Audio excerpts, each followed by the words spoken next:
Capítulo 3. O homem que cultivava abobrinhas.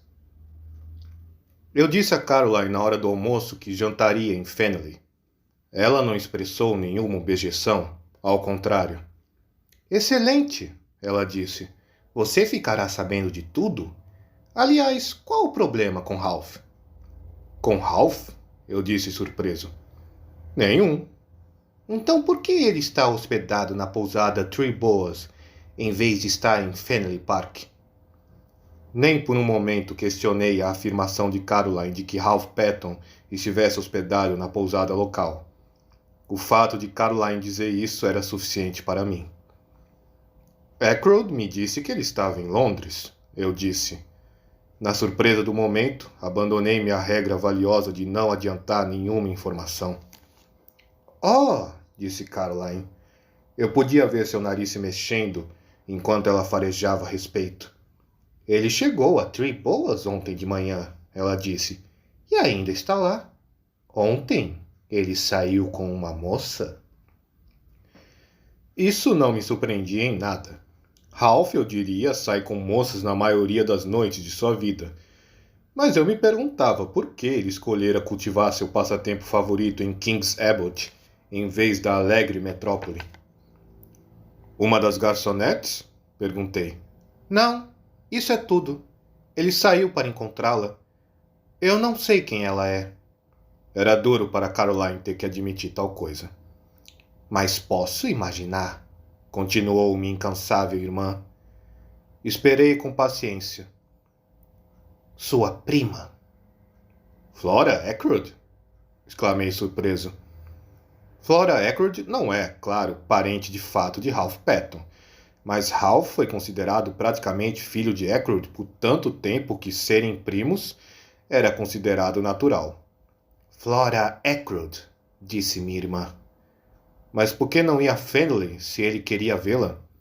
Noivos em segredo, disse Caroline com grande divertimento. O velho Ackroyd não admitiria e eles tiveram que se encontrar dessa forma. Vi muitas falhas consideráveis na teoria de Caroline, mas me abstive de demonstrá-las a ela. Uma observação inocente sobre nosso vizinho desviou o rumo da conversa. A casa vizinha, The Larts, foi recentemente ocupada por um estranho. Para grande aborrecimento de Caroline, ela não pôde descobrir nada sobre ele, exceto que é estrangeiro. Seu serviço secreto falhou totalmente. É de presumir que o homem receba leite, verduras e carne em casa e se utiliza de vez em quando dos serviços da lavanderia, como todo mundo. Mas nenhuma das pessoas que fornecem essas coisas parecem ter conseguido qualquer informação. Seu nome aparentemente é Mr. Poirot, um nome que transmite uma estranha sensação de irrealidade. A única coisa que sabemos sobre ele é que tem interesse em cultivar abobrinhas. Mas esse não é certamente o tipo de informação que Caroline busca. Ela quer saber de onde ele vem, o que faz, se é casado, o que fazia sua mulher, ou faz, se ele tem filhos, qual era o nome de solteira de sua mãe, etc. Imagino que alguém muito parecido com Caroline deve ter inventado as perguntas nos passaportes. Minha querida Caroline, disse, não há nenhuma dúvida sobre qual é a profissão desse homem? Ele é um cabeleireiro aposentado. Veja o bigode dele. Caroline discordou. Disse que se o homem fosse um cabeleireiro, ele teria o cabelo ondulado, não liso. Todos os cabeleireiros tinham cabelo ondulado. Citei vários cabeleireiros que eu conhecia pessoalmente com cabelos lisos, mas Caroline se recusava a ser convencida. Não consigo decidir sobre ele de jeito nenhum, ela disse com voz triste. Outro dia peguei emprestado algumas ferramentas de jardinagem e ele foi extremamente educado, mas não consegui arrancar nada dele. Por fim, perguntei-lhe francamente se ele era francês e me disse que não, e por alguma razão não quis lhe perguntar mais nada. Passei a ficar mais interessado em nosso misterioso vizinho. Um homem capaz de calar Caroline e enviá-la embora como a rainha de Sabá de mãos vazias devia ser uma personalidade tanto. Eu acredito, disse Caroline, que ele tem um desses novos aspiradores de pó. Percebi um empréstimo ser cogitado como oportunidade de novas inquisições brilhando em seus olhos. Aproveitei a chance de escapulir para o jardim. Gosto muito de jardinagem. Estava ocupado exterminando raízes e dentes de leão quando um grito de alerta soou muito próximo e um corpo pesado passou zunindo pelo meu ouvido e caiu aos meus pés, esborrachando-se. Era uma abobrinha. Olhei para cima, furioso. Sobre o muro, à minha esquerda, surgiu um rosto. Uma cabeça oval, parcialmente recoberta por cabelos de um negro suspeito, um enorme bigode e um par de olhos observadores. Era nosso vizinho misterioso, Mr. Poró. Ele rompeu em fluentes desculpas. Eu lhe peço 1000 perdões, Messier. Não tenho desculpas. Tenho cultivado a abobrinha há meses. Esta manhã, de repente, me enraiveci com elas e mandei-as passear. Alas! Não apenas mentalmente, mas fisicamente. Peguei a maior delas e a atirei por cima do muro. Messier, estou envergonhado. Eu me inclino a seus pés.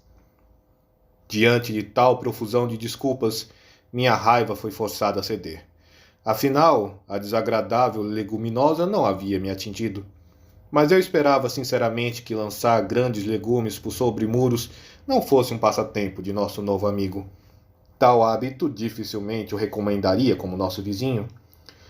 O estranho homenzinho pareceu ler meus pensamentos. Ah, não, ele exclamou. Não se inquiete. Não é um hábito meu. Mas o senhor pode imaginar por si mesmo, Messier, que um homem possa trabalhar rumo a um certo objetivo, possa labutar e mourejar para alcançar certo tipo de lazer e ocupação, e afinal descobre que anseia pelos velhos dias ocupados e pela antiga ocupação que ele se acreditava tão feliz de deixar. Sim, eu disse lentamente. Eu imagino que isso ocorra com frequência. Eu talvez seja um exemplo disso. Há 1 ano recebi uma herança, o suficiente para que eu pudesse realizar um sonho. Sempre quis viajar e ver o mundo. Bem, isso foi há 1 ano, como eu disse, e ainda estou aqui. O pequeno vizinho concordou com um gesto de cabeça. Os grilhões do hábito.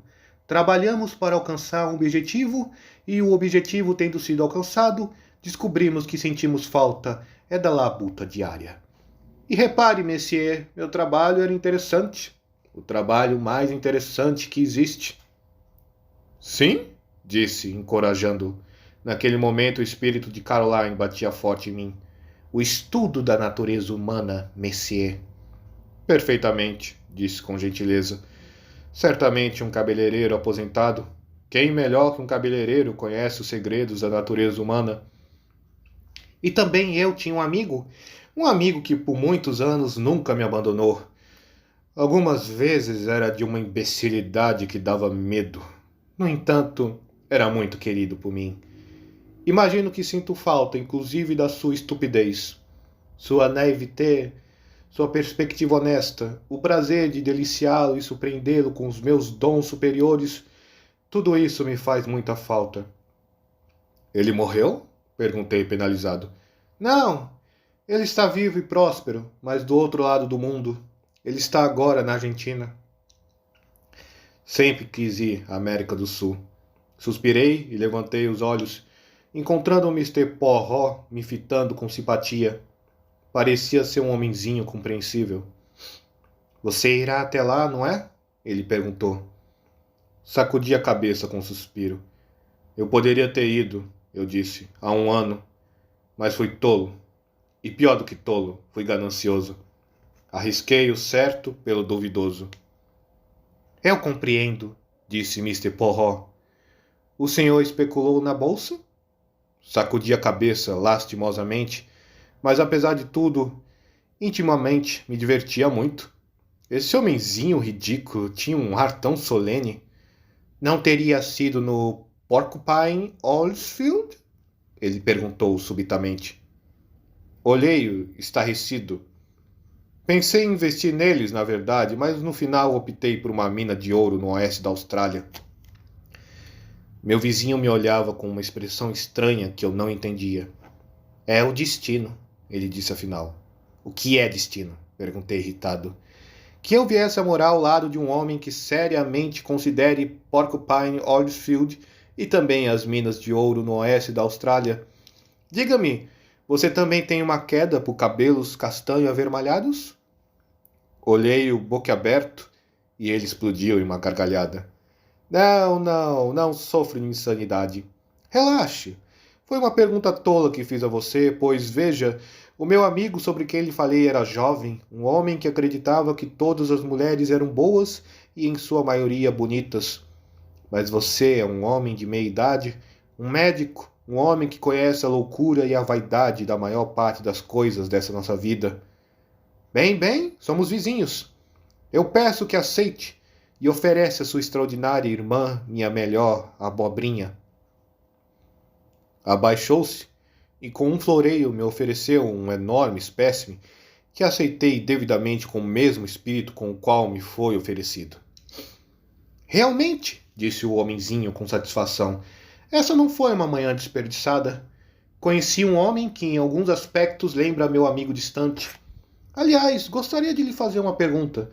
Sem dúvida você conhece cada um nessa pequena vila? Quem é o jovem com cabelos e olhos bem escuros e um rosto bonito? Ele caminha com a cabeça jogada para trás e um sorriso relaxado nos lábios. A descrição não deixou dúvidas. Deve ser o capitão Ralph Patton, respondi devagar. Eu já não o teria visto por aqui antes? Não, ele não veio aqui há algum tempo. Mas ele é o filho adotivo, melhor dizendo, do Mr. Ackroyd de Fenley Park. Meu vizinho fez um leve gesto de impaciência. Claro, eu deveria ter imaginado. Mr. Ackroyd falou sobre ele várias vezes. Conhece Mr. Ackroyd? Perguntei com certa surpresa. Mr. Ackroyd me conheceu em Londres, quando eu trabalhava lá. Pedi a ele que não comentasse nada aqui sobre minha profissão. Entendo, eu disse, bastante divertido por esse sinal, como eu pensara, evidente de snobismo. Mas o homenzinho prosseguiu com um sorriso afetado. É melhor permanecer incógnito. Não anseio por notoriedade. Nem sequer me preocupei em corrigir a versão local do meu nome. Realmente, eu disse sem saber mais o que dizer. Capitão Ralph Patton, murmurou o pensativo Mr. Poirot. E ele então está noivo da sobrinha do Mr. Ackroyd, a charmosa Miss Flora. Quem lhe contou? Perguntei muito surpreso. Mr. Ackroyd, há cerca de uma semana. Ele está muito satisfeito com o noivado. Há muito desejava que alguma coisa assim acontecesse, ou foi o que entendi. Acredito, inclusive, que ele tenha feito alguma pressão sobre o jovem. Isso nunca é sábio. Um jovem deve se casar com quem lhe agrada, e não para agradar ao padrasto de quem espera receber uma herança. Fiquei completamente perturbado. Não podia imaginar Ackroyd fazendo de um cabeleireiro seu confidente e discutindo com ele sobre o casamento de sua sobrinha com o enteado. Ackroyd é amável e cordial com as pessoas de classes inferiores, porém tem um senso bastante grande de sua própria dignidade. Comecei a achar, afinal, que Poirot não poderia ser um cabeleireiro. Para disfarçar minha confusão, disse a primeira coisa que me veio à mente. O que o fez reparar em Ralph Patton? Sua boa aparência? Não só isso. Embora ele seja singularmente bonito para o inglês, o que suas romancistas chamariam de um deus grego? Não, havia algo a respeito desse jovem que eu não compreendi. Ele disse a última frase em um tom de voz pensativo que me causou uma expressão indefinida. Era como se ele estivesse resumindo o jovem à luz de algum conhecimento interior que eu não compartilhava. Foi essa impressão que permaneceu comigo, pois nesse instante a voz de minha irmã me chamava de casa. Entrei. Caroline estava de chapéu e claramente acabara de chegar da cidade. Sem preâmbulos, ela disse: Encontrei Mr. Ackroyd? Sim, disse. Eu parei, é claro, mas ele parecia muito apressado e ansioso para afastar-se. Eu não tinha dúvida de que fosse verdade. Ele sentiria com relação a Caroline algo parecido com o que eu sentira mais cedo hoje com relação a Miss Garnett, talvez ainda mais. Caroline é mais difícil de nos desembaraçarmos. Eu lhe perguntei imediatamente sobre Ralph. Ele ficou estarrecido? Não tinha a menor ideia de que o menino tivesse estado aqui. Na verdade, ele disse que acreditava que eu me enganara. Eu? Enganada? Ridículo, eu disse. Ele deveria se informar melhor. Ele então prosseguiu me contando que Ralph e Flora estão noivos. Eu sei disso também. Interrompi com um orgulho discreto. Quem lhe contou? Nosso vizinho. Caroline oscilou visivelmente por um segundo ou dois, como uma bola de roleta pode vacilar entre dois números, mas afinal decidiu-se por não aceitar a atraente tentativa de desviar o rumo da conversa. Eu disse ao Mr. Ackroyd que Ralph estava hospedado na Three Boards. Caroline, eu disse, você não considera nunca que pode causar muito dano com esse seu hábito de repetir tudo indiscriminadamente? Bobagem, disse minha irmã. As pessoas precisam saber das coisas. Eu considero meu dever contar a elas. Mr. Ackroyd ficou muito grato a mim. E então? Eu disse, pois claramente ainda havia mais. Eu acho que ele foi diretamente para Three Boas, mas se foi, não encontrou Ralph lá. Não? Não, porque quando eu voltava pelo bosque... Voltando pelo bosque? Eu a interrompi. Caroline teve o decoro de enrubescer. Estava um dia tão agradável, ela exclamou. Pensei em dar uma pequena volta. O bosque, com seus matizes outonais, é um lugar perfeito nesta época do ano. Caroline não dá a mínima bola para bosques em qualquer época do ano. Em geral, os considera como locais onde pode se encharcar os pés e onde todos os tipos de coisas desagradáveis podem cair em nossa cabeça. Não, foi o infalível instinto de mangusto que a levou ao nosso bosque local. É o único lugar próximo da vila de King's Abbot onde se pode conversar com uma jovem sem ser visto por todos na cidade, e fica ao lado do Parque de Fenley. Bem, eu disse, continue. Como eu dizia, eu estava voltando pelo bosque quando ouvi vozes. Caroline parou. Sim? Uma era de Ralph Patton, eu logo soube. A outra era de uma moça. Claro que não era a minha intenção, ouvi. Claro que não, atalhei, com sarcasmo evidente, que, infelizmente, em se tratando de Caroline, era um desperdício. Mas simplesmente era impossível não ouvir. A moça disse alguma coisa. Não ouvi bem o que foi, e Ralph respondeu. Ele parecia muito zangado. Minha querida, ele disse, você não percebe que é bem provável que o velho me deixe sem um centavo? Ele tem estado farto de mim nos últimos anos. Basta só um pouco mais. E precisamos do dinheiro, minha querida. Eu serei um homem muito rico quando o velho morrer. Ele é sovina, como dizem, mas tem muito dinheiro. Não quero que ele altere seu testamento. Deixe comigo, não se preocupe. Essas foram exatamente as suas palavras. Eu me lembro perfeitamente. Infelizmente, bem nessa hora, pisei um galho seco ou algo assim, e eles baixaram o tom de voz e saíram. Eu não podia, é claro, correr atrás deles, então não pude ver quem era a moça. Isso deve ter sido muito decepcionante, eu disse. Imagino, no entanto, que você tenha corrido até a Three Boas, sentindo-se desvanecer e ido até o bar para tomar um conhaque, e pôde reparar então se as duas garçonetes estavam em horário de trabalho? Não era uma garçonete, disse Caroline sem hesitar. Na verdade, tenho quase certeza de que era Flora Ackroyd, só que não faz sentido, concordei. Mas se não fosse Flora, quem poderia ter sido? Minha irmã rapidamente correu uma lista das solteiras que moravam na vizinhança, com profusas razões contra e a favor. Quando parou para respirar, murmurei algo sobre um paciente e saí.